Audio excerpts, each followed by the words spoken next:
В июне 2010 года, когда пламя охватило улицы Оша, в штабе Временного правительства исчезли 3 страницы из оперативного журнала.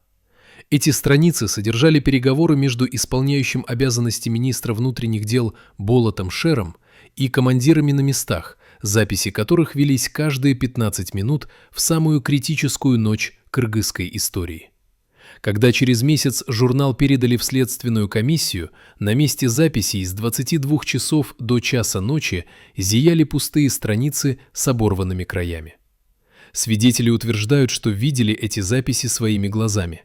Там были прямые приказы о применении оружия, которые так и не были выполнены.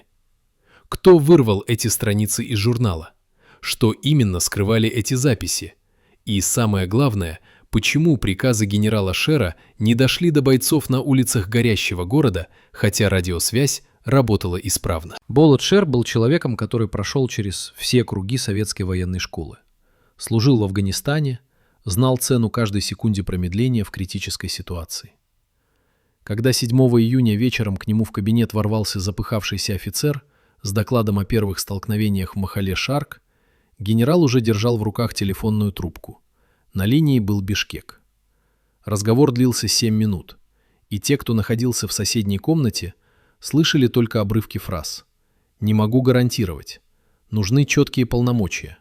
Кто возьмет на себя ответственность?» После этого звонка Шер вышел из кабинета с лицом цвета мела, закурил первую сигарету за 5 лет. Он бросил курить после инфаркта в 2005-м и произнес фразу, которую запомнили все присутствующие. «Нас оставили одних». Что означали эти слова? Кто именно оставил генерала и его людей без поддержки в самый критический момент? И почему человек, который командовал спецоперациями в горах Афганистана, вдруг почувствовал себя беспомощным перед лицом уличных беспорядков? Чтобы понять масштаб трагедии, нужно представить себе картину того вечера. В распоряжении Болота Шера находилось 3200 сотрудников милиции и около 500 военнослужащих внутренних войск, дислоцированных в Оше и окрестностях. У них было достаточно оружия, бронетехники и средств связи, чтобы остановить беспорядки в первые 2 часа, пока толпы не разрослись до десятков тысяч человек. Но вместо решительных действий произошло нечто странное. Подразделения получали противоречивые приказы.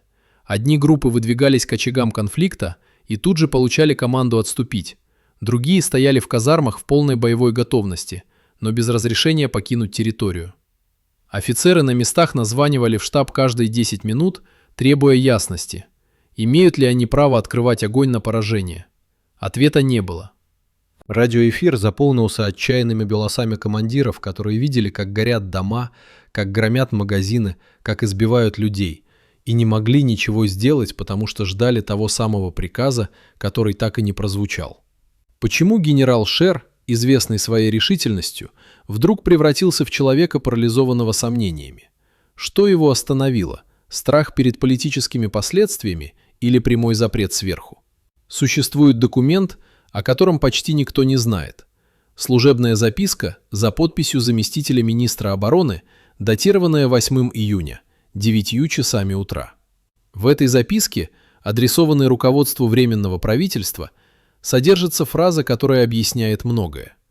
Командующий внутренними войсками генерал-майор Осмонов докладывает о получении устного распоряжения от ИО министра внутренних дел Шера о недопустимости применения огнестрельного оружия без санкций из Бишкека.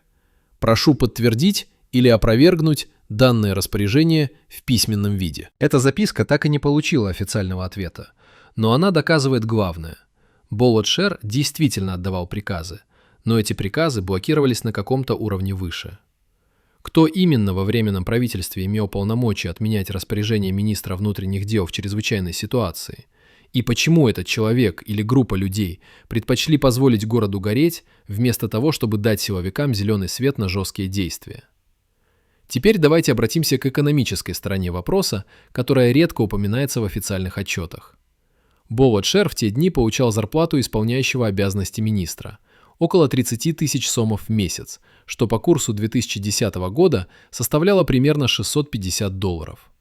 Это была приличная сумма по меркам Кыргызстана, но не астрономическое. Обычный участковый инспектор получал 5-6 тысяч сомов, рядовой боец внутренних войск и того меньше – 3,5 тысячи. При этом каждый час беспорядков обходился экономике Оша в миллионы сомов. Горели торговые центры, где товар стоил десятки миллионов. Уничтожались автомобили стоимостью от 300 тысяч до миллиона сомов каждый. Разрушались жилые дома, восстановление которых потребовало бы сотни миллионов из бюджета. Пока генерал Шер ждал разрешения действовать, страна теряла богатства, которые копились десятилетиями. Один сгоревший рынок Карасу – это годовой доход 2000 семей. Один разрушенный квартал – это пенсии для 1000 стариков на целый год. Кто-то в Бишкеке принял решение, что эти потери приемлемы, что лучше позволить городу гореть, чем рисковать политическими последствиями силового подавления. Но кто этот человек и какую цену он сам заплатил за свое решение? Или не заплатил вовсе? Среди приближенных к Временному правительству был человек, которого мы назовем просто координатором. Его настоящее имя известно узкому кругу, но публично он никогда не фигурировал в связи с июньскими событиями.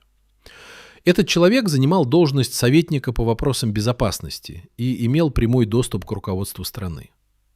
Свидетели из окружения болота Шера вспоминают, что именно этот координатор звонил генералу каждые полчаса в ту роковую ночь. И после каждого звонка Шер выглядел все более растерянным и подавленным. «Он повторял одно и то же», — рассказывает бывший адъютант генерала. Говорил: «Мне велели ждать, велели не предпринимать резких шагов, сказали, что ситуация под контролем». Но какой контроль, когда город горит? Координатор появлялся в штабе дважды, около полуночи 7 июня и ранним утром 8-го. Оба раза он проводил закрытые совещания без протоколов, после которых уже отданные приказы отменялись или корректировались. Офицеры, присутствовавшие на этих совещаниях, связаны подпиской о неразглашении до сих пор. Но один из них, уже находясь на пенсии за границей, намекнул в частной беседе. Координатор действовал не от своего имени, он был чьим-то голосом, чьей-то рукой. Шер это понимал и поэтому не мог ослушаться. Чьим голосом был этот загадочный координатор? Кто стоял за ним? Местные политические силы, боявшиеся обвинений в геноциде? Или внешние игроки, заинтересованные в дестабилизации региона? Существует еще одна деталь, которая проливает свет на внутреннюю борьбу в те дни.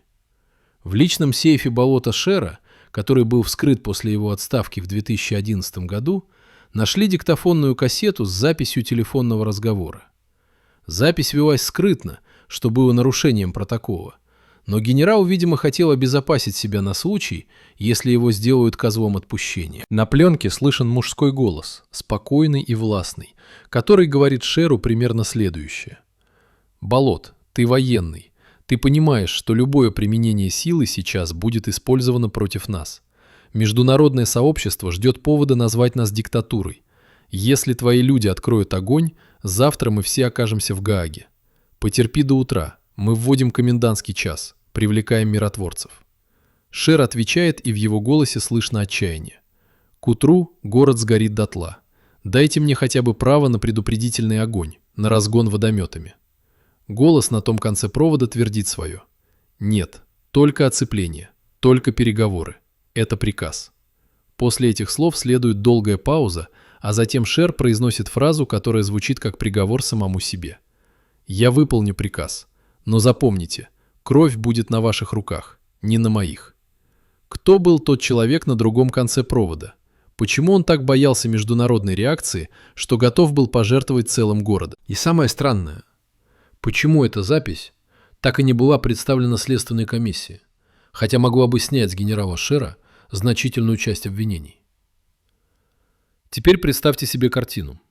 В штабе около 3 часов ночи 8 июня. Болот Шер сидит за столом.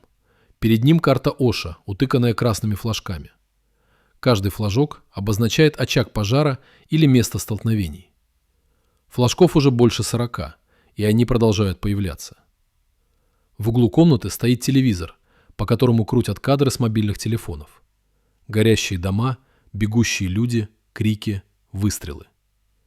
Адъютант входит и докладывает. Командир 3-го батальона внутренних войск запрашивает разрешение выдвинуться к махале Черемушки, где окружена группа милиционеров. Шер берет телефонную трубку, набирает номер в Бишкек, ждет. Гудки. 10, 15, 20. Никто не отвечает. Он бросает трубку, хватает рацию, связывается с командиром. «Выдвигайтесь, но без применения оружия. Только вызволить наших и отойти». Командир переспрашивает. «А если нас атакуют, огонь на поражение разрешен?» Шер молчит 5 секунд, которые кажутся вечностью, а затем говорит. «Только в воздух, только для устрашения». Связь прерывается. Через 20 минут приходит донесение. Батальон прорвался к окруженным, но при отходе попал под обстрел камнями и бутылками с зажигательной смесью. 3 раненых, бронетранспортер подожжен. Потерь среди нападавших нет. Бойцы стреляли в воздух, как приказано. Генерал Шер опускает голову на руки. Кто-то из присутствующих потом скажет. В тот момент он выглядел как человек, который только что подписал собственный смертный приговор. Что он чувствовал в те минуты? Вину перед подчиненными, которых послал в бой со связанными руками, или ярость на тех, кто связал ему эти руки? Утром 8 июня, когда масштаб катастрофы стал очевиден, в Ош прилетела делегация из Бишкека. В ее составе были члены Временного правительства, представители парламента и тот самый координатор. Совещание в здании областной администрации длилось 4 часа, и, по словам очевидцев, атмосфера была накалена до предела. Болот-Шер представил подробный доклад о событиях ночи, о полученных и неполученных приказах, о потерях и упущенных возможностях. Он говорил жестко, не выбирая выражений, и в какой-то момент бросил на стол ту самую служебную записку генерала Осмонова, где черным по белому было написано про запрет на применение оружия. «Вот ваш приказ», — сказал Шер, указывая на документ. «Теперь объясните людям, почему мы стояли и смотрели, как горит город». В зале повисла тишина. Координатор попытался возразить, заговорил о политических рисках, о международном давлении, но Шер перебил его. «Какое международное давление? Какие риски? Люди гибли, пока вы считали политические очки». Свидетели утверждают, что после этих слов один из членов делегации, высокопоставленный чиновник, чье имя мы не можем назвать по юридическим причинам, встал и вышел из зала, хлопнув дверью. Больше на том совещании он не появился. Что означал этот демонстративный уход? Признание вины или, наоборот, нежелание брать на себя ответственность? И почему протокол того совещания до сих пор засекречен, хотя прошло уже 15 лет? После июньских событий Болот-Шер оставался на своем посту еще несколько месяцев, но его положение становилось все более шатким. В прессе появлялись статьи с намеками на его бездействие. В парламенте звучали требования отставки. На улицах Оша люди выкрикивали его имя с проклятиями. Генерал пытался защищаться, давал интервью, в которых намекал на давление сверху, но каждый раз его слова тонули в общем хоре обвинений. Координатор и другие фигуры из Бишкека хранили молчание, словно их и не было в той роковой ночи. В октябре 2010 года Шер подал рапорт об отставке по собственному желанию. В рапорте была одна фраза, которую потом цитировали все газеты. «Я сделал все, что мог, в рамках полномочий, которые мне были даны». Эта фраза – ключ ко всему. Она означает, что генерал признавал ограниченность своих действий, но при этом намекал, ограничения были наложены извне. Кем? Почему? И главное, почему те, кто наложил эти ограничения, до сих пор не понесли никакой ответственности, в то время как Болот-Шер до конца жизни носил клеймо человека, который не смог остановить трагедию. Есть еще одна версия событий, которая циркулирует в узких кругах бывших силовиков и которую мы не можем ни подтвердить, ни опровергнуть документально, но обязаны упомянуть. Согласно этой версии, в ночь с 7 на 8 июня в Бишкеке проходило экстренное совещание с участием представителей нескольких иностранных государств, заинтересованных в стабильности региона. На этом совещании обсуждался вопрос, допустить ли силовое подавление беспорядков или позволить ситуации развиваться, чтобы затем ввести международный контингент под предлогом гуманитарной катастрофы. Источники утверждают, что мнения разделились, но в итоге возобладала позиция тех, кто выступал против немедленного применения силы. Болоту Шеру, согласно этой версии, позвонили не из кабинета кыргызского чиновника, а из посольства одной из влиятельных стран. И прямо сказали, если он отдаст приказ стрелять, последствия будут катастрофическими не только для него лично, но и для всего руководства страны. Можем ли мы верить этой версии? Есть ли хоть какие-то доказательства? Пока нет. Но сам факт существования такой версии говорит о многом. О том, насколько глубоко недоверие общества к официальной истории тех дней. О том, как много вопросов осталось без ответов. И главный из этих вопросов. Был ли Болот Шер самостоятельным игроком, принимавшим решения? Или он был пешкой в чужой игре, правила которой ему не объяснили? Сейчас, спустя 15 лет, когда страсти немного улеглись, когда многие участники тех событий уже ушли из жизни или из политики, самое время задать прямой вопрос. Кто несет ответственность за трагедию июня 2010 года? Болот Шер, который не смог или не захотел действовать решительно. Координаторы и другие чиновники из Бишкека, которые связали ему руки. Или, может быть, вся система управления страной, которая в критический момент оказалась парализованной внутренними противоречиями и внешним давлением. Ответ на этот вопрос не может быть простым, потому что трагедия была результатом множества факторов – политических, экономических, социальных, даже психологических. Но одно ясно точно. Пока мы не узнаем всей правды о тех днях, пока не будут рассекречены все документы, пока не выступят с показаниями все, кто знает, что произошло на самом деле, до тех пор раны не заживут, и призраки июня 2010-го будут продолжать преследовать нас. Готовы ли мы услышать эту правду? И готовы ли те, кто ее знает, наконец заговорить? Представьте себе человека, который 35 лет хранил молчание, потому что боялся за свою жизнь и жизнь своей семьи. Этот человек – бывший начальник оперативного отдела штаба внутренних войск, полковник в отставке, которого мы назовем Азаматом, хотя это не его настоящее имя.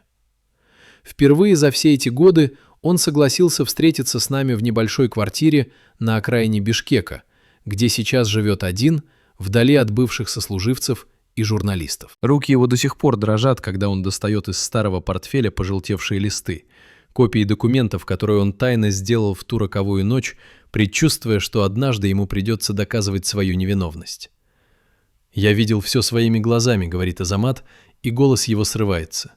«Я слышал каждый разговор, каждый приказ, каждое проклятие, которое Болот Шер бросал в телефонную трубку. Я знаю, кто остановил его руку в тот момент, когда он уже был готов отдать приказ стрелять. И я знаю, почему этот человек до сих пор разгуливает на свободе, в то время как генерал Шер унес с собой в могилу клеймо труса и предателя». Азамат раскладывает перед нами документы. Служебные записки, распечатки переговоров, рукописные пометки на полях оперативных сводок. Каждый листок – это кусочек мозаики, которая складывается в картину, совершенно отличную от официальной версии событий. Но самое поразительное – это не документы, а то, что Азамат рассказывает о последних часах перед катастрофой, о разговорах, которые велись шепотом в курилке штаба, о страхе, который читался в глазах даже самых опытных офицеров. Почему этот человек молчал столько лет? Что заставило его наконец заговорить? И главное, можем ли мы верить его словам? Или это просто попытка переписать историю задним числом? Азамат начинает свой рассказ с утра, 7 июня, когда в штаб поступили первые тревожные сигналы о скоплении людей в нескольких районах Оша. «Это было около 10 часов утра», — вспоминает он, затягиваясь сигаретой. «Я дежурил в оперативном зале, когда зазвонил телефон. Звонил начальник городского отдела милиции.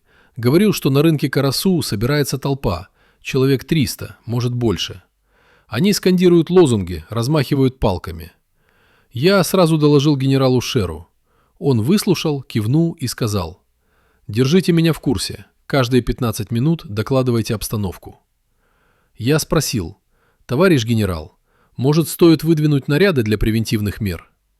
Он посмотрел на меня так, будто я предложил что-то абсолютно невозможное, и ответил: «Нет, пока только наблюдение, никаких провокаций». Эти слова «никаких провокаций» стали лейтмотивом всего дня. Каждый раз, когда офицеры предлагали усилить присутствие милиции в потенциально опасных районах, каждый раз, когда командиры просили разрешения на предупредительные меры, ответ был один – не провоцировать, не обострять, ждать.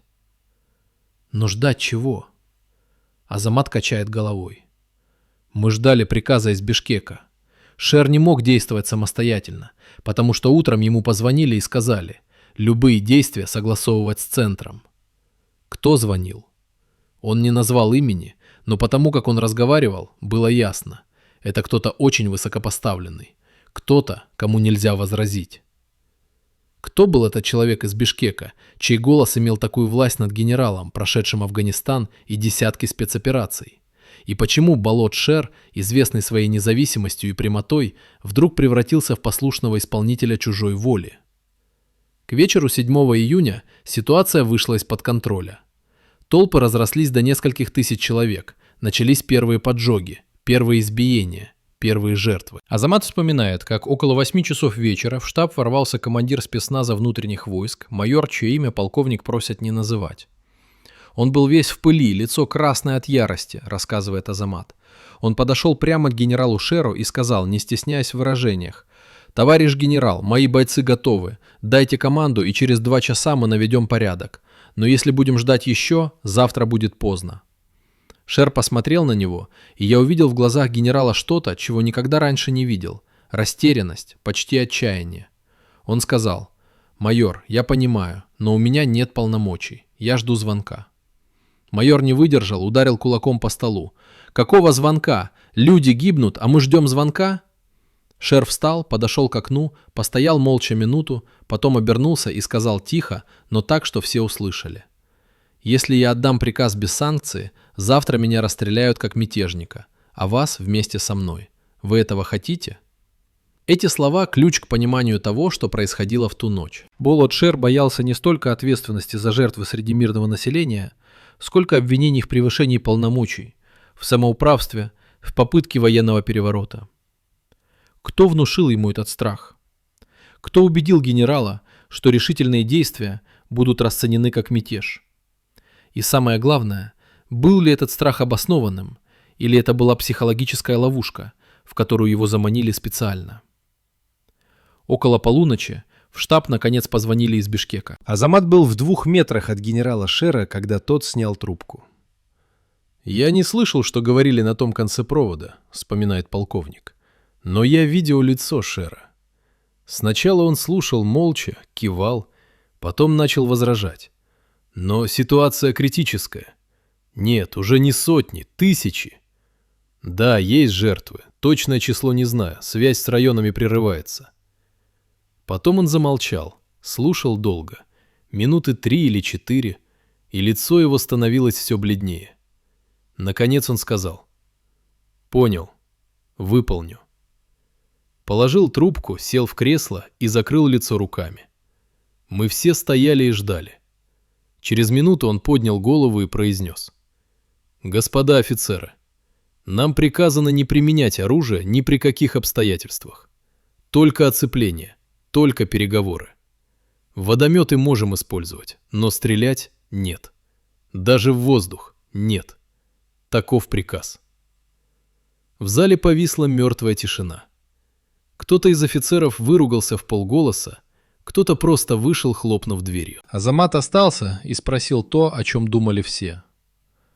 «Товарищ генерал, а если нас атакуют? Если будут убивать наших бойцов?»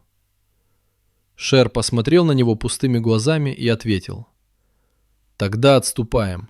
Сохраняем личный состав. Жизни бойцов – приоритет». Это был приговор городу. Это означало, что силовики будут не защищать население, а спасать самих себя. Кто отдал такой приказ из Бишкека? На каком основании? И понимал ли этот человек, что его слова обрекают тысячи людей на смерть и страдания? Теперь давайте поговорим о деньгах, потому что за каждым политическим решением всегда стоят экономические интересы. В ту ночь, когда Балот Шер получил приказ не стрелять, в Оше горели торговые центры, принадлежавшие нескольким крупным бизнесменам, чьи имена хорошо известны в Кыргызстане. Один из этих центров, Акбуура, был застрахован на сумму в $15 миллионов в международной страховой компании. Владелец центра, назовем его просто, предприниматель Энь, имел тесные связи с несколькими членами Временного правительства и, по слухам, финансировал их политические кампании. Когда Акбура сгорел дотла в ночь на 8 июня, предприниматель Энь получил страховую выплату полностью – $15 миллионов, что по курсу 2010 года составляло около 675 миллионов сомов. Для сравнения, годовой бюджет города Ош в тот год был около 2 миллиардов сомов, то есть страховая выплата одному человеку составила треть годового бюджета целого города. При этом сам торговый центр был построен в 2005 году за $8 миллионов, то есть владелец не только вернул вложения, но и заработал 7 миллионов чистой прибыли на трагедии. Совпадение? Может быть. Но вот что интересно. Через год после событий предприниматель Н построил новый торговый центр на том же месте, еще больше и роскошнее прежнего. А еще через год стал одним из крупнейших спонсоров правящей партии. Мог ли кто-то из его политических друзей в Бишкеке сознательно затянуть с приказом о применении силы, чтобы дать огню время разгореться и уничтожить застрахованное имущество? Мог ли Болот-Шер быть пешкой в этой циничной игре, даже не подозревая об истинных мотивах тех, кто связывал ему руки? Азамат рассказывает еще одну деталь, которая заставляет задуматься. Около 2 часов ночи, когда стало ясно, что ситуация полностью вышла из-под контроля, в штаб приехал тот самый координатор из Бишкека, о котором мы уже упоминали. «Он появился без предупреждения», — вспоминает полковник. «Приехал на черном внедорожнике с тонированными стеклами, без номеров. Вошел в кабинет генерала Шера, закрыл дверь. Мы стояли в коридоре и слышали, как они разговаривают. Точнее, как координатор говорит, а Шер молчит. Разговор длился минут 20. Потом дверь распахнулась, координатор вышел, даже не посмотрел на нас, сел в машину и уехал. Шер вышел следом. Лицо у него было как у мертвеца. Он подозвал меня и сказал: «Азамат, передай всем командирам, отводим людей из центра города. Занимаем оборону по периметру. Пусть в центре делают, что хотят. Мы туда не лезем». Я не поверил своим ушам. «Товарищ генерал, это же капитуляция». Он посмотрел на меня и сказал: «Это приказ. Выполняй». Что сказал координатор генералу Шеру в те 20 минут? Какие аргументы он привел? Какими угрозами или обещаниями заставил военного, прошедшего огонь и воду, отступить и оставить город на растерзание толпе? И кто дал координатору право отдавать приказы министру внутренних дел, пусть и исполняющему обязанности? Азамат качает головой. Я думал об этом 15 лет. И единственное объяснение, которое приходит в голову, координатор был не просто советником, он был представителем какой-то силы, которая стояла выше Временного правительства. Может быть, иностранные спецслужбы, может быть, местной олигархической группы, не знаю. Но точно не действовал от своего имени. Можем ли мы проверить эту версию? Можем ли мы узнать, кто на самом деле стоял за координатором? Пока нет. Все документы о его визитах в Ош в те дни засекречены, а сам он, по слухам, давно живет за границей под другим именем. Утром 8 июня, когда рассвело и стал виден масштаб разрушений, Болот-Шер собрал офицеров и произнес короткую речь, которую Азамат запомнил слово в слово. «Господа», — сказал генерал, и голос его был хриплым от бессонной ночи и сигарет. «Я знаю, что вы думаете обо мне. Я знаю, что вы считаете меня трусом, который не посмел отдать приказ стрелять. Может быть, вы правы, но я хочу, чтобы вы знали, я действовал по приказу. Приказу, который получил из Бишкека. Я не могу назвать имя человека, который отдал этот приказ, потому что связан подпиской о неразглашении. Но когда-нибудь правда выйдет наружу. И тогда вы поймете, что я был не трусом, а солдатом, который выполнял приказ, каким бы чудовищным он ни был. А пока работаем.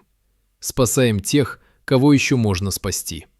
Восстанавливаем порядок. И молимся, чтобы этот кошмар больше никогда не повторился». После этих слов Шер вышел из зала, и больше в тот день его никто не видел. Он заперся в кабинете и не отвечал на звонки. Азамат говорит, что когда вечером он зашел к генералу с докладом, то увидел на столе пустую бутылку водки и пепельницу, полную окурков. Шер сидел у окна и смотрел на дымящийся город, вспоминает полковник. Я доложил обстановку. Он кивнул, не оборачиваясь, и сказал: «Азамат, запомни этот день. Запомни, что здесь произошло. И если меня не станет, расскажи людям правду. Расскажи, что я не предатель, что я просто выполнял приказ». Я ответил: «Товарищ генерал, вы еще послужите Родине». Он усмехнулся. «Какой Родине, Азамат? Той, которая бросила нас здесь одних? Той, которая предпочла политические игры жизням своих граждан?» Эти слова – обвинительный приговор не только конкретным людям, но и всей системе власти, которая в критический момент оказалась неспособной защитить собственный народ. Но кто конкретно виноват? Кто должен нести ответственность? И почему спустя 15 лет мы до сих пор не знаем имен тех, кто отдавал преступные приказы? Есть еще один человек, чьи показания могли бы пролить свет на события той ночи. Личный водитель болота Шера, который возил генерала по городу в самые критические часы. Этот человек, назовем его Бакыт, сейчас живет в одном из отдаленных районов Кыргызстана и категорически отказывается давать интервью, ссылаясь на угрозы, которые получал после июньских событий. Но в частной беседе с одним из наших коллег он рассказал историю, которая переворачивает все с ног на голову. По словам Бакыта, около 4 часов утра 8 июня, когда город уже полыхал, Балат-Шер приказал ему ехать в аэропорт. «Я удивился», — говорит Бакыт, спросил: «Товарищ генерал, куда мы едем?» Он ответил: «В аэропорт, встречаем важного гостя». Мы подъехали к служебному входу. Через 10 минут приземлился частный самолет, без опознавательных знаков. Из самолета вышел мужчина в штатском лет 50 европейской внешности. Он сел в нашу машину, поздоровался с генералом по-русски, с акцентом. Они говорили о чем-то минут 15, я не слушал, смотрел в окно. Потом этот человек вышел, вернулся в самолет, и мы поехали обратно в штаб. Кто был этот загадочный гость, прилетевший в горящий город посреди ночи на частном самолете? Представитель какой страны или организации? И о чем он говорил с Балатом Шером в те критические минуты? Бакыт утверждает, что после этой встречи генерал выглядел еще более подавленным, чем раньше, и всю обратную дорогу молчал, глядя в окно на пожарище. «Я подумал тогда, — говорит водитель, — что этот человек из самолета привез какие-то очень плохие новости. Или очень страшный приказ. Можем ли мы узнать, кто был этот человек? Можем ли мы получить данные о рейсах частной авиации в ту ночь? Теоретически да, но на практике все запросы в аэропорт Ош по поводу той ночи наталкиваются на стену молчания. Документы якобы утеряны, записи не велись, свидетелей нет. Теперь давайте поговорим о медицинской стороне вопроса, потому что здоровье Балота Шера в те дни играло не последнюю роль в его решениях.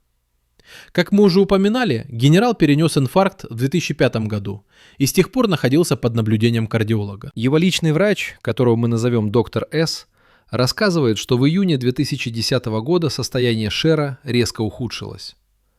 Он жаловался на боли в груди, на одышку, на головокружение, вспоминает доктор. Я настаивал на госпитализации, но он отказывался, говорил, что не может оставить пост в такой момент. Я выписывал ему сильные препараты, но они помогали лишь временно.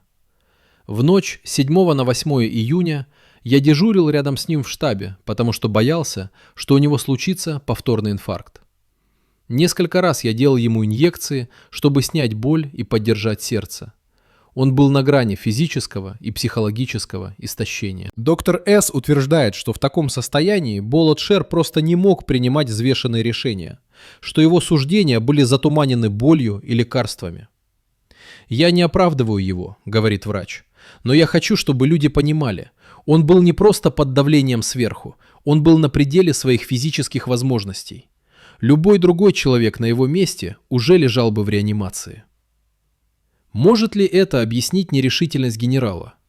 Может ли болезнь быть оправданием для бездействия, которое стоило жизни тысячам людей?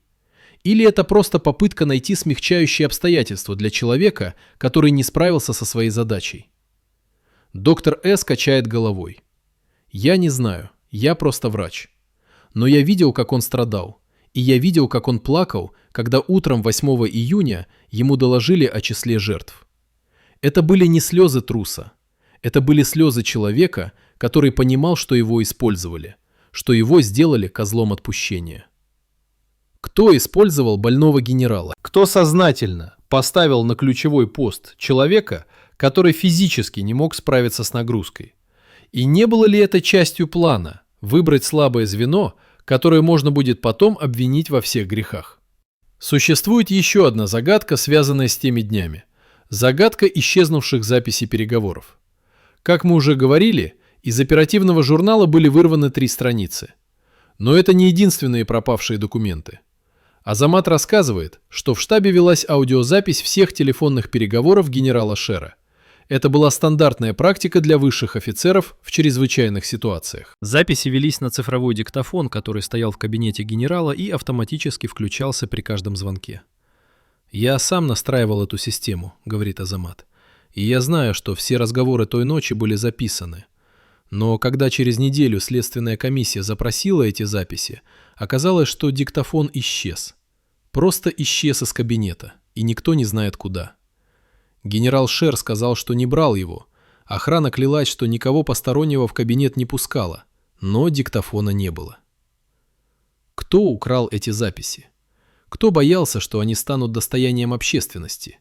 И самое главное, что именно было на этих записях, что их нужно было уничтожить любой ценой? Азамат предполагает, что на пленке были разговоры Шера с координатором и другими высокопоставленными лицами из Бишкека. Разговоры, в которых прямым текстом говорилось о запрете применять силу и о политических мотивах этого запрета. Если бы эти записи сохранились, говорит полковник, Болот Шер был бы оправдан.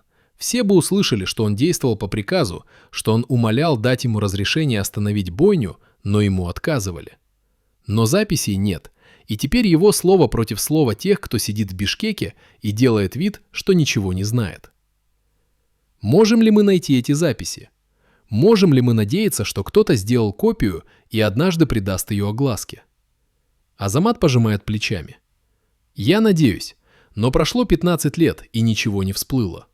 Может быть, записи уничтожены, а может быть, кто-то хранит их и ждет подходящего момента. Кто знает? В завершении этой части нашего расследования давайте зададим себе прямой вопрос. Был ли Болот Шер героем или трусом? Был ли он жертвой системы или соучастником преступления? Ответ не может быть однозначным, потому что правда, как всегда, находится где-то посередине. С одной стороны, генерал действительно не отдал приказ стрелять, и это бездействие стоило жизней. С другой стороны, он действовал в рамках приказов, которые получал сверху, и если бы ослушался, его самого могли бы обвинить в мятеже или превышении полномочий. Он был зажат между 2 огней, между долгом защищать людей и страхом перед политическими последствиями.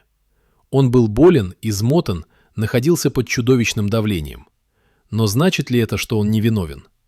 Значит ли это, что мы должны простить ему то, что он не нашел в себе сил пойти против системы и сделать то, что было правильно, даже если это стоило бы ему карьеры или свободы? Каждый из нас должен ответить на этот вопрос сам. Но одно ясно точно. Пока мы не узнаем имена тех, кто отдавал преступные приказы из Бишкека, пока не будут рассекречены все документы, пока не выступят все свидетели, до тех пор история Болота Шера останется историей человека, который стал козлом отпущения за чужие грехи. И это несправедливо. Потому что настоящие виновники трагедии июня 2010 года до сих пор на свободе, до сих пор занимают высокие посты, до сих пор делают вид, что их руки чисты. Но мы знаем правду.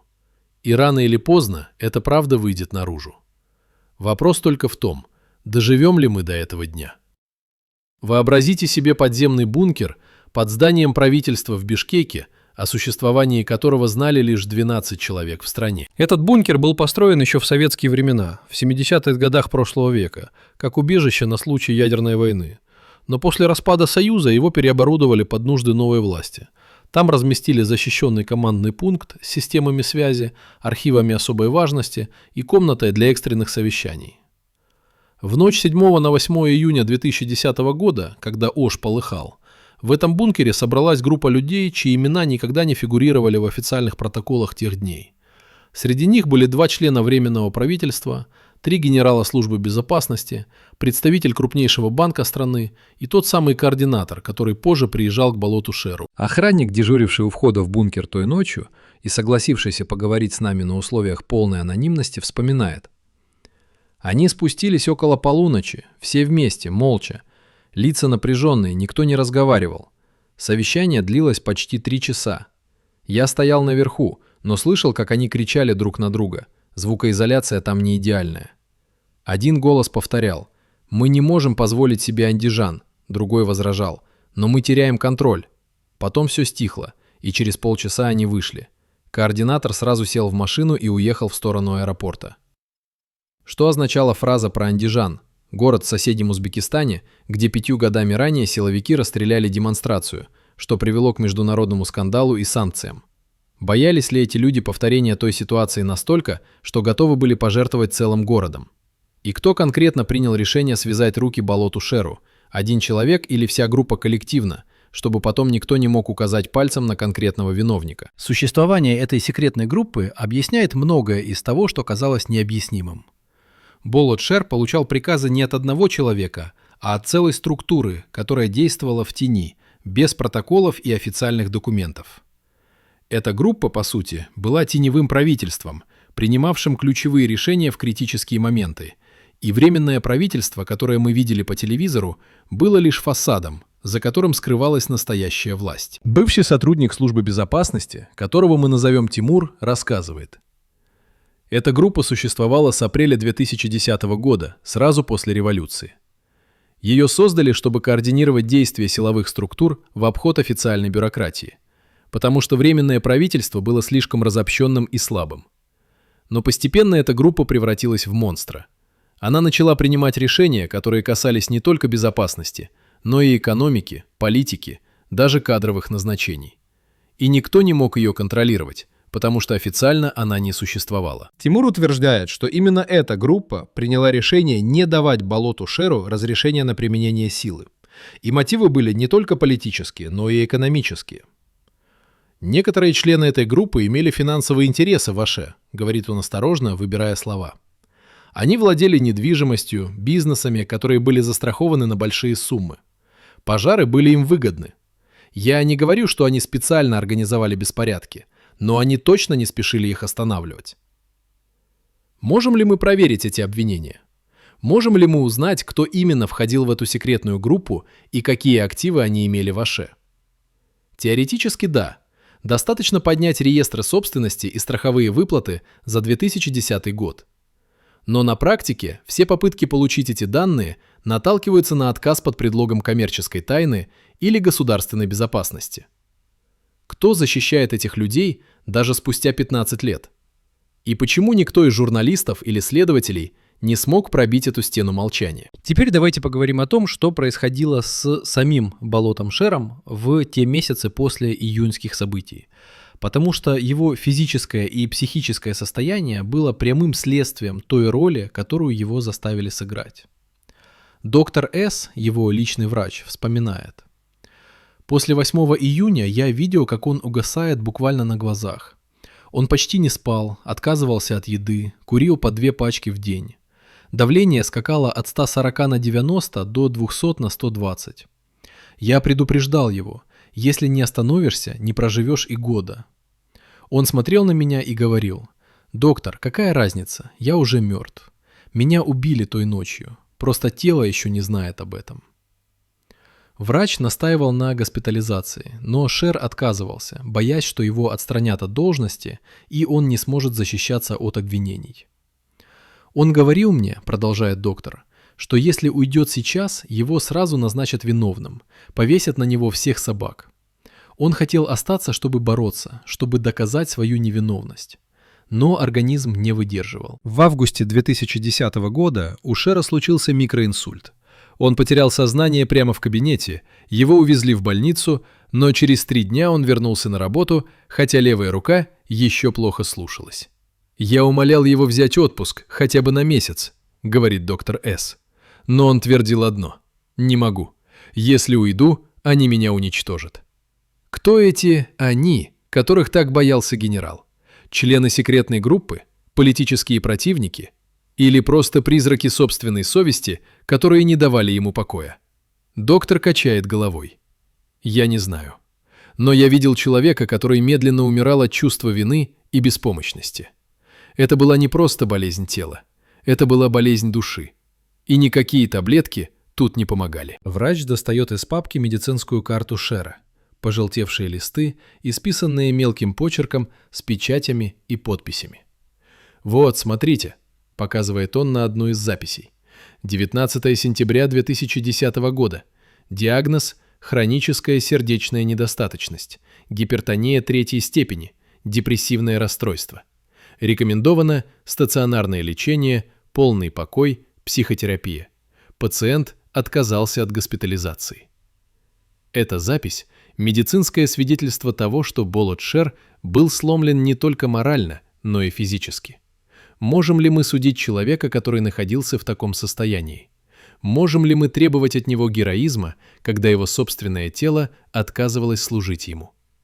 Существует еще одна тайна, связанная с последними месяцами службы Болота Шера – тайна его личного архива. Генерал был человеком дисциплинированным и методичным, он вел подробные записи всех важных событий, всех разговоров, всех приказов. Его адъютант, майор в отставке, которого мы назовем Эрлан, рассказывает. У генерала был толстый блокнот в кожаном переплете, куда он записывал все важное. Он носил его с собой постоянно, даже в туалет брал, боялся, что кто-то прочитает. В этом блокноте были записи всех телефонных разговоров с Бишкеком, имена людей, которые звонили ему той ночью, содержание приказов, которые он получал. Я видел, как он писал там что-то после каждого важного звонка. Это был его страховой полис, его защита на случай, если его обвинят. Но когда Болот Шер подал в отставку в октябре 2010 года, этот блокнот исчез. «Я помогал ему собирать вещи из кабинета», — вспоминает Эрлан. «Мы упаковали все документы, личные вещи, фотографии, но блокнота не было. Я спросил: «Товарищ генерал, где ваш блокнот?» Он посмотрел на меня странно и сказал: «Какой блокнот? Я не знаю, о чем ты». Но я видел по его глазам, что он лжет. Он знал, где блокнот, но не хотел говорить. Куда делся этот блокнот? Уничтожил ли его сам Шер, испугавшись последствий? Или кто-то украл его, чтобы скрыть улики? Эрлан предполагает третий вариант. Я думаю, он спрятал блокнот где-то в надежном месте, может быть, передал кому-то на хранение. Он был умным человеком, понимал, что эти записи – единственное доказательство его невиновности. Он не стал бы их просто уничтожать. Если эта версия верна, то где-то существует документ, который может перевернуть всю историю июньских событий. Документ, в котором записаны имена настоящих виновников трагедии. Но где он? У кого? И почему за 15 лет никто не предал его огласке? Эрлан пожимает плечами. Может быть, человек, которому Шер передал блокнот, боится. Может быть, ждет подходящего момента. А может быть, его уже нет в живых, и блокнот пропал навсегда. Кто знает. Но есть ли хоть какая-то надежда найти этот блокнот? Эрлан задумывается. Если он существует, то, скорее всего, у кого-то из близких родственников генерала. У его жены, у детей. Но они молчат. Может быть, из страха, может быть, из уважения к памяти отца. Но молчат. Давайте теперь обратимся к еще одному аспекту этой истории. К роли внешних сил в событиях июня 2010 года. Мы уже упоминали о загадочном госте, который прилетел в Ош на частном самолете в ночь на 8 июня. Но это был не единственный случай вмешательства извне. Бывший сотрудник службы внешней разведки, которого мы назовем Марат, утверждает, что в те дни в Кыргызстане находились представители нескольких иностранных спецслужб, которые активно влияли на ситуацию. «Это был не просто внутренний конфликт», — говорит Марат, затягиваясь сигаретой. «Это была игра больших держав, которые использовали нашу слабость для продвижения своих интересов. Одни хотели военную базу, другие — контроль над транзитными маршрутами, третьи — просто хаоса, чтобы ослабить конкурентов в регионе». Марат рассказывает, что в его распоряжении были данные о нескольких тайных встречах между членами Временного правительства и иностранными дипломатами в те критические дни. «Эти встречи не фиксировались в официальных протоколах», — говорит он. Они проходили в частных резиденциях, в гостиничных номерах, иногда просто в машинах. Я не знаю, о чем конкретно они говорили, но могу предположить. Иностранцы давали советы, как действовать, а может быть и прямые указания. И эти указания передавались вниз по цепочке, от политиков к координатору, от координатора к болоту Шеру.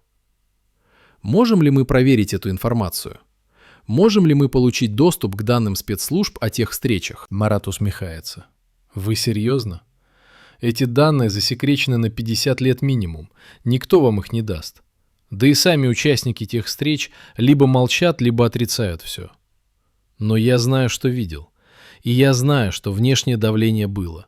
Вопрос только в том, насколько сильным оно было, и насколько наши политики были готовы ему подчиниться.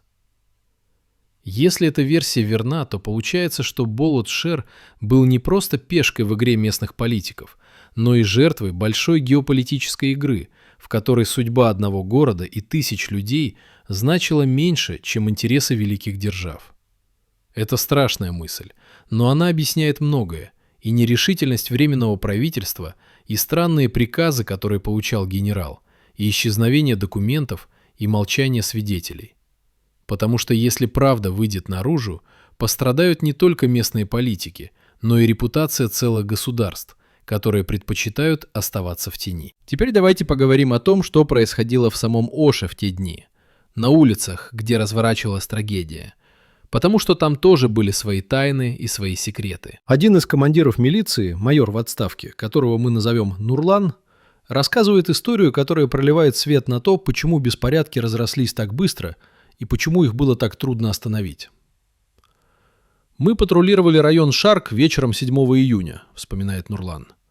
«Все было относительно спокойно, небольшие группы людей стояли на углах, разговаривали, но ничего угрожающего. Потом, около 8 вечера, я увидел, как к одной из групп подъехали 2 микроавтобуса. Из них вышли человек 30, все молодые, спортивного вида, в одинаковых темных куртках. Они начали раздавать людям палки, биты, бутылки с какой-то жидкостью. Я сразу понял, это не местные, это организованная группа. Я доложил по рации, попросил подкрепления, но мне ответили: наблюдай, не вмешивайся. Я не мог поверить своим ушам. Эти люди явно готовились к насилию, а нам приказывали просто смотреть. Нурлан утверждает, что таких организованных групп было несколько, и они появились в разных районах города почти одновременно, словно по команде. «Это не было стихийным взрывом народного гнева», — говорит он убежденно. «Это была спланированная акция. Кто-то привез этих людей, кто-то вооружил их, кто-то координировал их действия. И самое страшное, кто-то в нашем руководстве знал об этом и не дал нам остановить их на начальном этапе, когда это еще было возможно». Кто стоял за этими организованными группами? Местные криминальные авторитеты? Политические силы, заинтересованные в дестабилизации? Или, может быть, те самые внешние игроки, о которых говорил Марат? Нурлан не знает ответа, но он уверен в одном. Болот Шер не мог остановить то, что было запущено задолго до той ночи. Он получил в руки ситуацию, которая уже вышла из-под контроля. И его обвиняют в том, что он не смог сделать невозможное. Это несправедливо.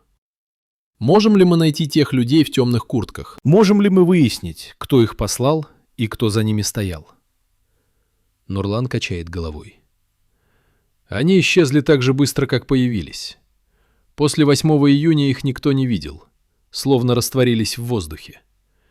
Или их вывезли, чтобы не оставлять следов.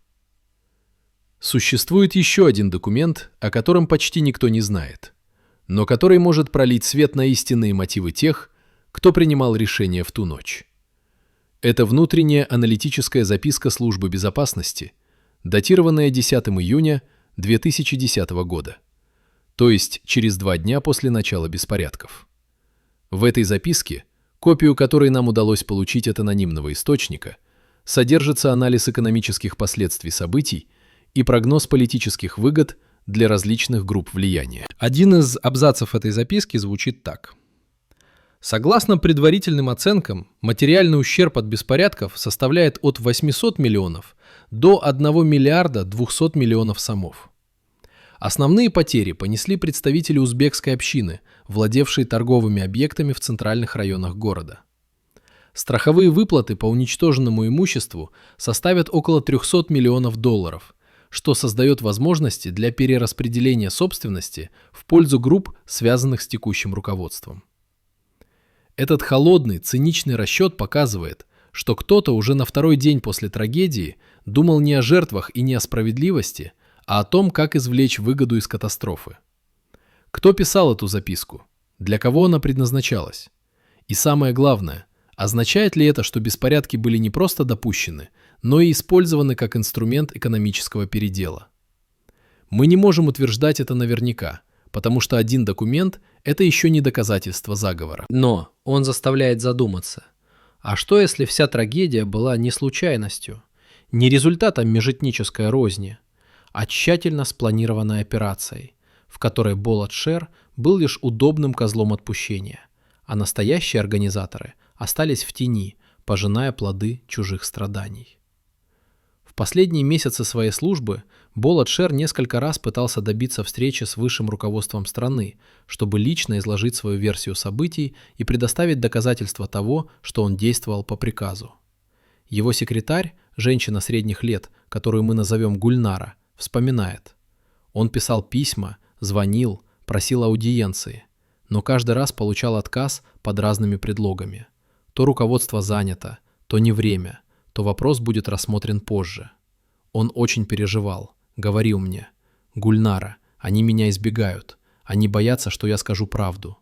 Однажды, это было в конце сентября, он пришел в кабинет совершенно разбитый и сказал: «Все, я понял, меня сдали, я для них отработанный материал». Гульнара рассказывает, что после этого Шер стал готовиться к отставке, но не просто так, а собирая материалы для будущей защиты.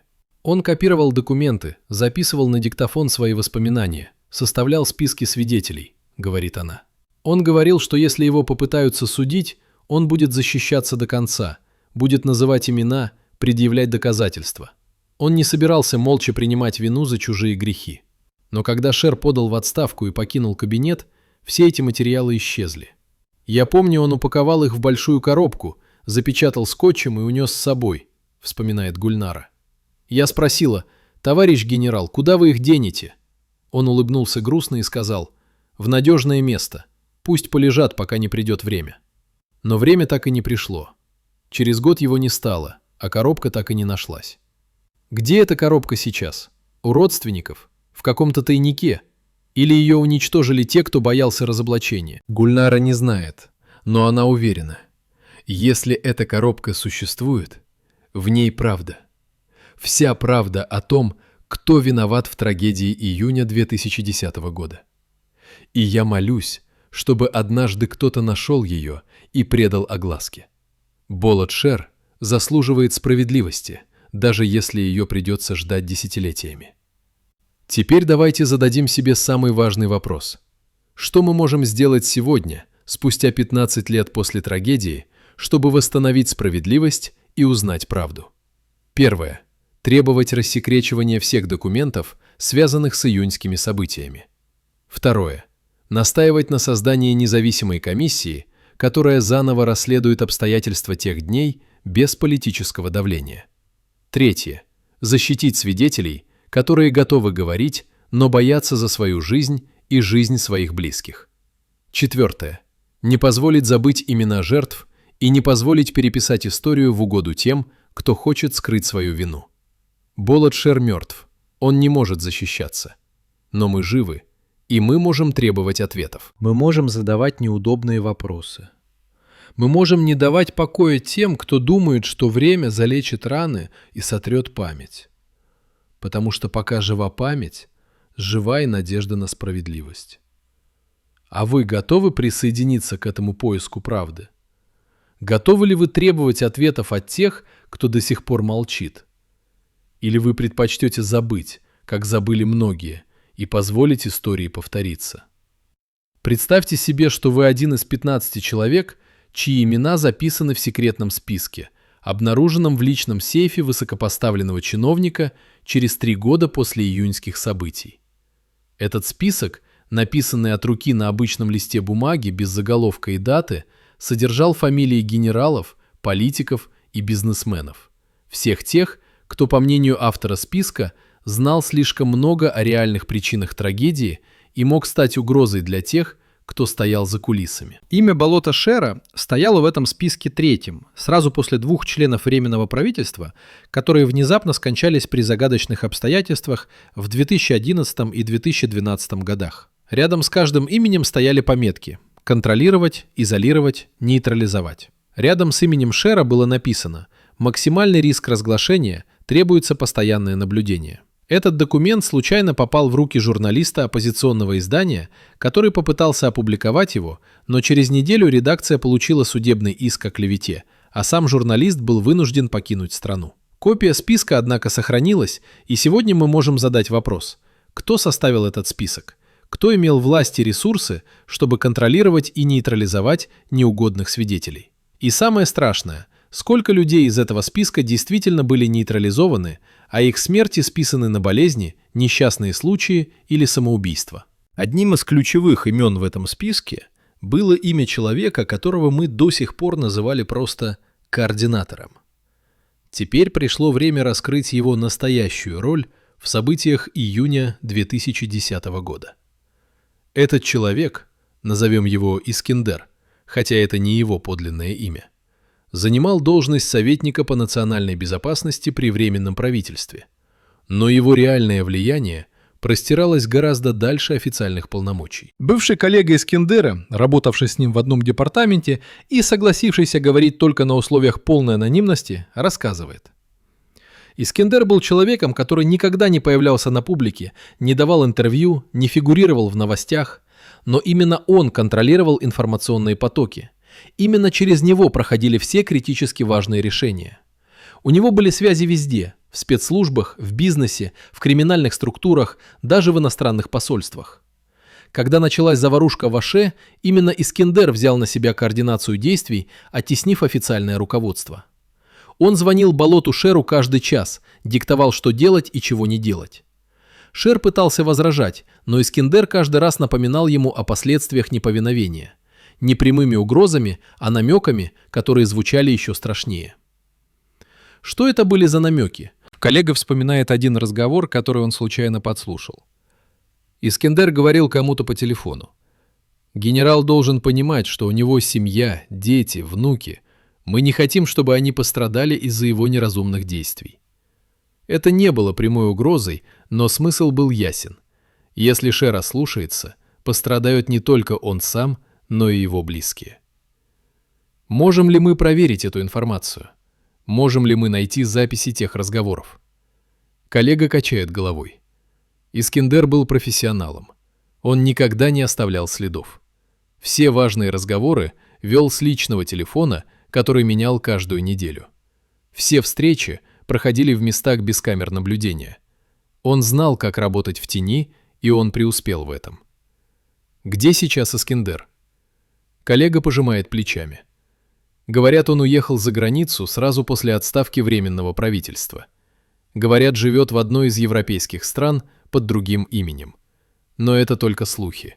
Никто точно не знает. Теперь давайте поговорим о том, что произошло с болотом Шером после его отставки, потому что эта часть истории не менее трагична, чем сами июньские события. Генерал подал в отставку в октябре 2010 года, официально по состоянию здоровья, но все понимали, что это была вынужденная мера под давлением общественного мнения и политических сил.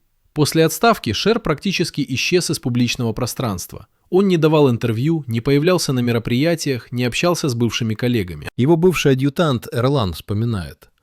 «Я пытался навестить его несколько раз, но он отказывался от встреч. Один раз я все-таки пришел к нему домой без предупреждения. Он открыл дверь, и я не узнал его. За 2 месяца он постарел лет на 10. Похудел, глаза ввалились, руки тряслись.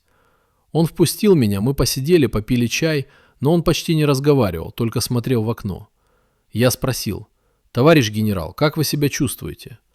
Он повернулся ко мне и сказал: «Эрлан, я умираю. Не от болезни, а от того, что не могу жить с этим грузом. Каждую ночь я вижу горящий город, слышу крики, вижу лица тех, кого не смог спасти. И я знаю, что люди считают меня виновным, хотя я просто выполнял приказ». Эрлан говорит, что после этой встречи он понял: генерал не переживет и года. «Это был человек, который сломался изнутри», — говорит он тихо. «Его тело еще функционировало, но душа уже умерла той ночью в Оше. Доктор С., личный врач Шера, подтверждает эти слова. После отставки я навещал его раз в неделю.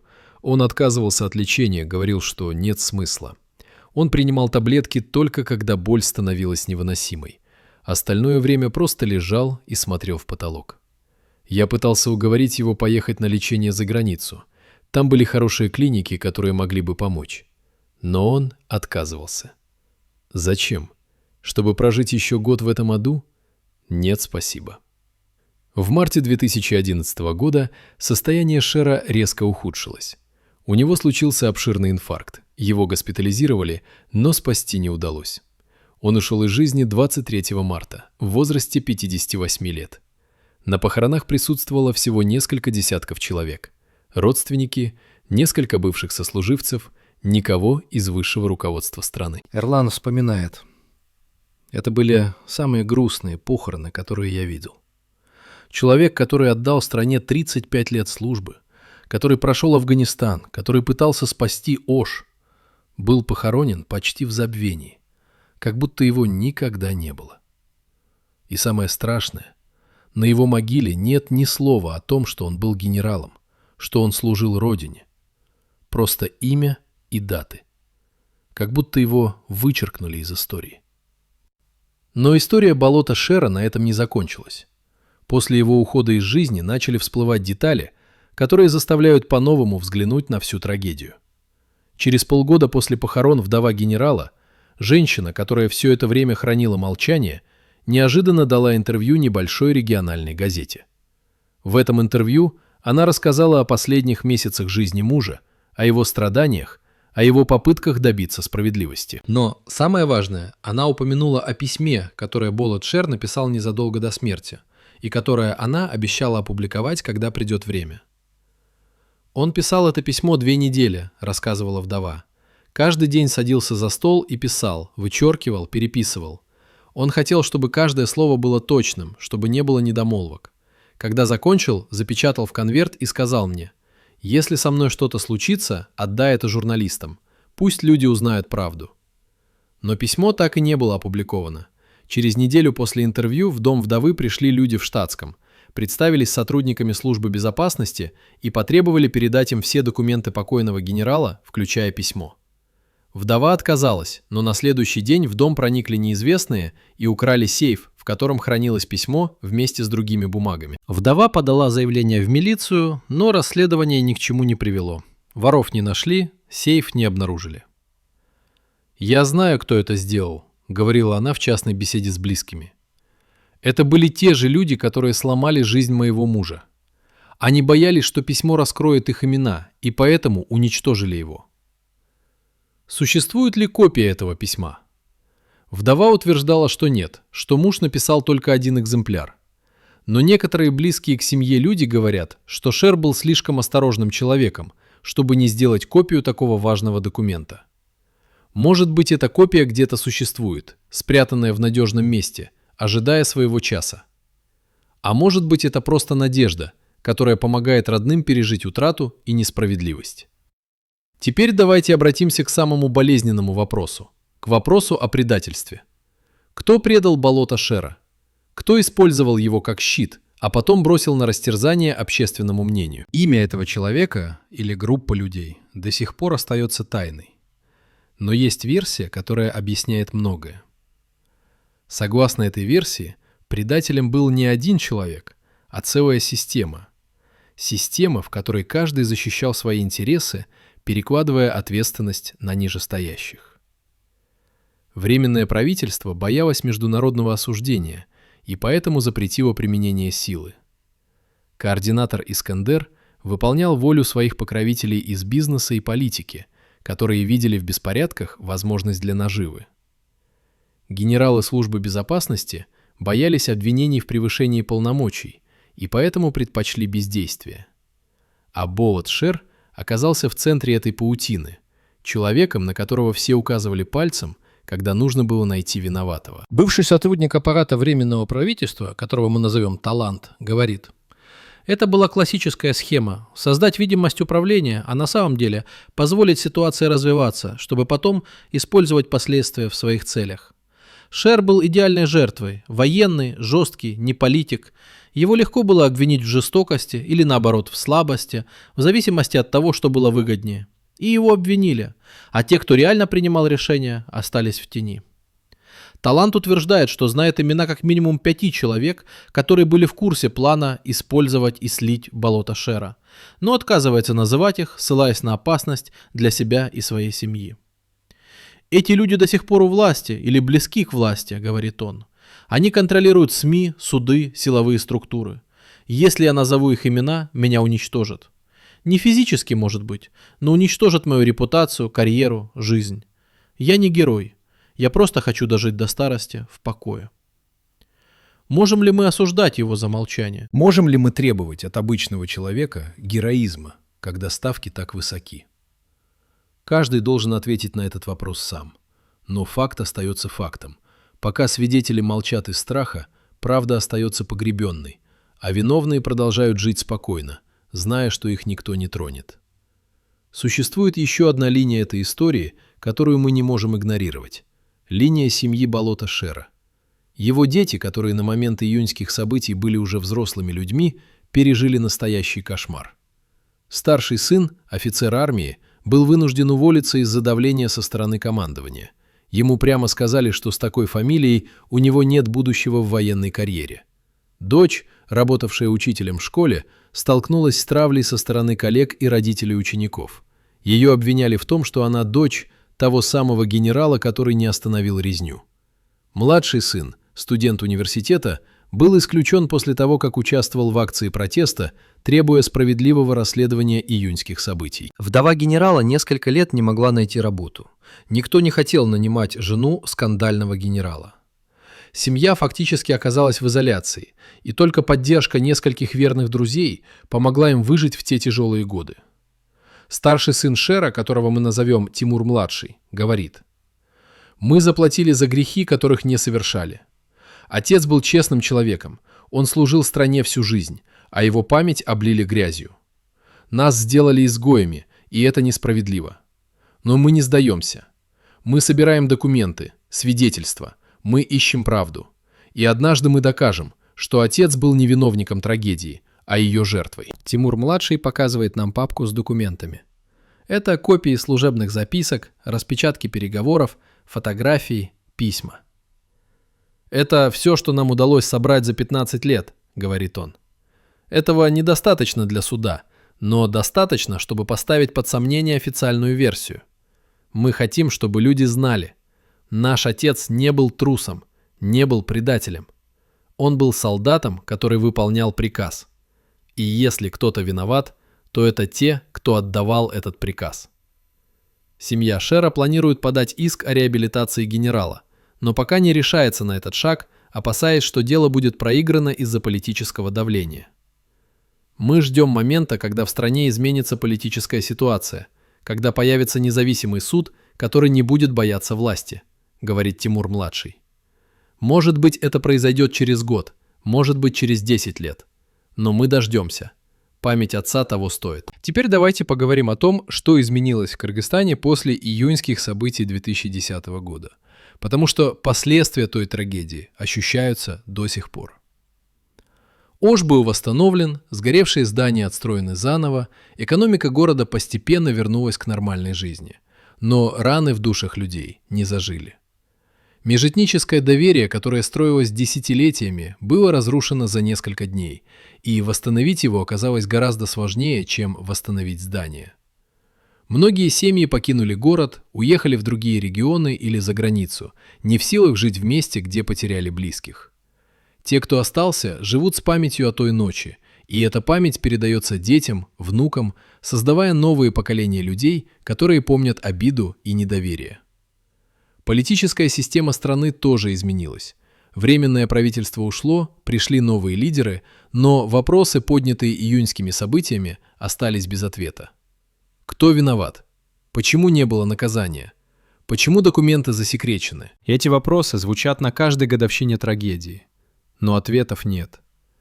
И это молчание власти порождает новые конспирологические теории, новые обвинения, новую рознь. Социолог, изучающий последствия июньских событий, говорит: Мы живем в обществе, которое не пережило травму, а загнало ее вглубь. Мы не говорим о том, что произошло. Мы делаем вид, что все в порядке. Но это бомба замедленного действия. Рано или поздно она взорвется снова, если мы не найдем в себе смелость посмотреть правде в глаза и назвать вещи своими именами. Готовы ли мы к этому разговору? Готовы ли мы услышать правду, какой бы болезненной она ни была? Или мы предпочтем и дальше жить в иллюзии, что время все залечит? Есть еще один аспект этой истории, о котором редко говорят – аспект международной реакции на июньские события. Мировое сообщество осудило насилие, призвало к расследованию, выделило гуманитарную помощь. Но были ли реальные последствия для тех, кто несет ответственность? Были ли санкции, аресты, международные ордера? Нет. Потому что Кыргызстан – маленькая страна, которая не представляет стратегического интереса для великих держав. И поэтому ее внутренние проблемы остаются ее внутренними проблемами. Международные правозащитные организации выпустили несколько докладов, в которых критиковали действия властей, но эти доклады быстро забылись, затерялись в потоке других новостей. Балот Шер стал удобной фигурой и для международного сообщества. Его можно было обвинить в бездействии, не вдаваясь в сложные вопросы о том, кто реально принимал решения и почему. Бывший сотрудник международной организации, работавший в Кыргызстане в те годы, говорит: «Мы знали, что официальная версия не соответствует действительности. Мы знали, что Шер был козлом отпущения. Но наша задача была не искать правду, а стабилизировать ситуацию, помочь восстановлению. И для этого нужен был виновный, на которого можно было бы указать пальцем. Шер подходил идеально. Это цинично, я знаю, но такова реальность международной политики». Эти слова – приговор не только кыргызским властям, но и всей системе международных отношений, в которой справедливость приносится в жертву политической целесообразности. И Балот Шер стал жертвой не только своих соотечественников, но и равнодушия мирового сообщества, которое предпочло закрыть глаза на правду ради сохранения статус-кво. Теперь, когда мы подходим к концу этой истории, давайте зададим себе последний вопрос. Чему нас учит трагедия Балота Шера? Она учит нас тому, что в критические моменты истории обычные люди, даже облеченные властью, оказываются беспомощными перед лицом системы, которая использует их как инструменты и выбрасывает, когда они становятся неудобными. Она учит нас тому, что молчание свидетелей и засекречивание документов – это не защита государственных интересов, а защита интересов тех, кто боится ответственности. Она учит нас тому, что справедливость не приходит сама, за нее нужно бороться, даже если эта борьба длится десятилетиями. И она учит нас тому, что память о жертвах – это не только скорбь, но и обязательство перед будущими поколениями не допустить повторения трагедии. Балот Шер ушел из жизни, не дождавшись справедливости. Но его история не закончена. Она продолжается в каждом, кто задает вопросы, кто ищет правду, кто не соглашается с официальной версией. И может быть однажды, когда откроются архивы, когда заговорят свидетели, когда изменится политическая ситуация, может быть тогда имя Балота Шера будет очищено от грязи. И люди узнают, что он был не виновником трагедии, а ее жертвой. Человеком, который пытался сделать невозможное в невозможных обстоятельствах. И заплатил за это своей жизнью, своей репутацией, своим покоем. После июньских событий 2010 года Кыргызстан вступил в новую эру. Эру недоверия и недосказанности, которая продолжается по сей день. Временное правительство, не сумевшее предотвратить трагедию, ушло в отставку через несколько месяцев, уступив место новым лидерам, которые обещали справедливость и расследование. Но обещания остались обещаниями. Следственная комиссия, созданная для выяснения обстоятельств беспорядков, работала больше года, опросила сотни свидетелей, изучила тысячи документов, но ее итоговый доклад так и не был опубликован полностью. Только краткая версия, в которой говорилось о множественных факторах и недостатках координации, но не называлось ни одного конкретного виновника. Балот Шер к тому времени уже ушел из жизни, и его имя упоминалось в докладе лишь вскользь, как одного из многих должностных лиц, чьи действия требуют дополнительного изучения. Это была эпитафия человеку, который отдал стране 35 лет службы. Холодная, бюрократическая, несправедливая.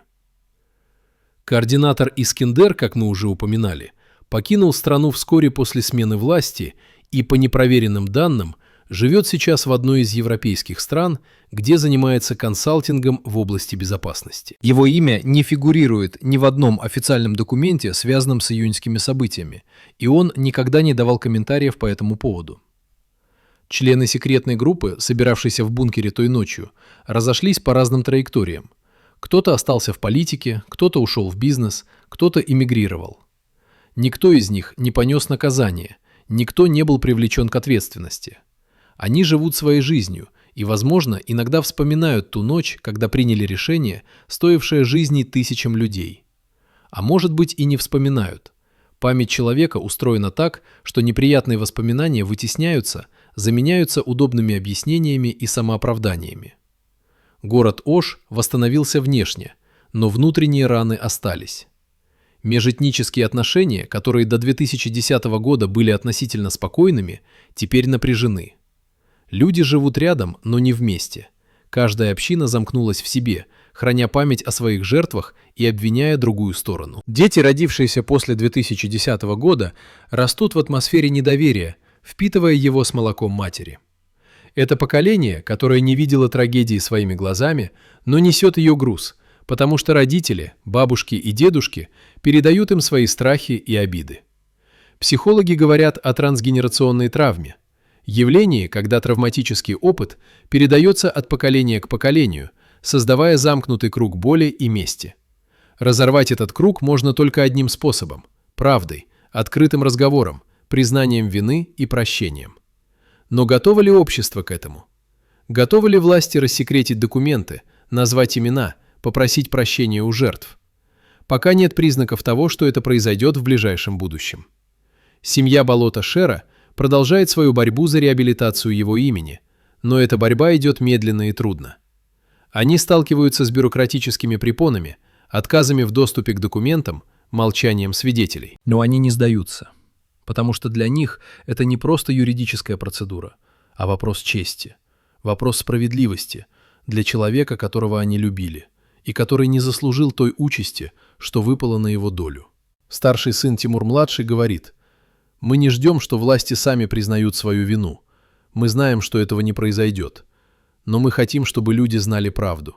Чтобы когда-нибудь, может быть через 20 или 30 лет, когда откроются архивы, когда умрут те, кто боится правды, чтобы тогда историки смогли восстановить реальную картину событий и оправдать нашего отца. Это наша надежда, и мы будем держаться за нее до конца». Остается открытым вопрос: существуют ли где-то те документы, которые могли бы пролить свет на истинные обстоятельства трагедии? Блокнот Болота Шера, в котором он записывал все важные разговоры. Диктофонная запись его переговоров с Бишкеком. Письмо, которое он написал перед смертью. Копия секретного списка с именами тех, кто должен был молчать. Мы не знаем. Может быть, эти документы уничтожены, сожжены, утоплены, закопаны. А может быть, они лежат в каком-то сейфе, в каком-то архиве, в каком-то тайнике, ожидая своего часа. История знает немало примеров, когда секреты, казавшиеся навсегда погребенными, всплывали спустя десятилетия. Благодаря случайной находке, благодаря смелости одного человека, благодаря изменению политической ситуации. Может быть, и в этом случае правда однажды выйдет наружу. А может быть, нет. Но даже если документов не существует, даже если все свидетели унесли тайну в могилу, даже тогда остается память. Память тех, кто пережил трагедию, кто потерял близких, кто видел, как горел город. И эта память тоже документ. Может быть, не юридический, но человеческий, моральный. И она требует ответа на вопрос: почему это произошло? Кто виноват? И как сделать так, чтобы это никогда не повторилось? Болот Шер был человеком своего времени и своей системы. Военным, воспитанным в традициях беспрекословного подчинения приказу. Человеком, для которого слово «родина» и слово «долг» были не пустыми звуками. Он верил в систему, служил ей верой и правдой. И система предала его, использовала и выбросила, когда он стал неудобным. Его трагедия – это трагедия тысяч таких же людей, которые честно выполняли свою работу и были наказаны за то, что оказались не в то время, не в том месте. Можем ли мы судить его? Можем ли мы сказать, он должен был ослушаться приказа, должен был действовать по совести, а не по инструкции? Легко говорить это сейчас, спустя 15 лет, сидя в теплом кресле перед экраном. Но попробуйте поставить себя на его место. Генерал, больной, измотанный, под чудовищным давлением, получающий противоречивые приказы, зажатый между долгом защищать людей и страхом перед последствиями неповиновения. Что бы вы сделали на его месте? Честно ответьте себе на этот вопрос. И может быть тогда вы поймете, что Болот Шер был не злодеем и не героем, а просто человеком, который попал в ситуацию, из которой не было правильного выхода, и сделал выбор, за который заплатил всем – здоровьем, репутацией, жизнью. Уважаемые зрители, если вы досмотрели эту историю до конца, напишите в комментариях, из какого вы города. Нам важно знать, где еще помнят болото Шера и события июня 2010 года. И подпишитесь на канал, чтобы не пропустить правду о других забытых героях и жертвах истории, чьи имена заслуживают того, чтобы их помнили.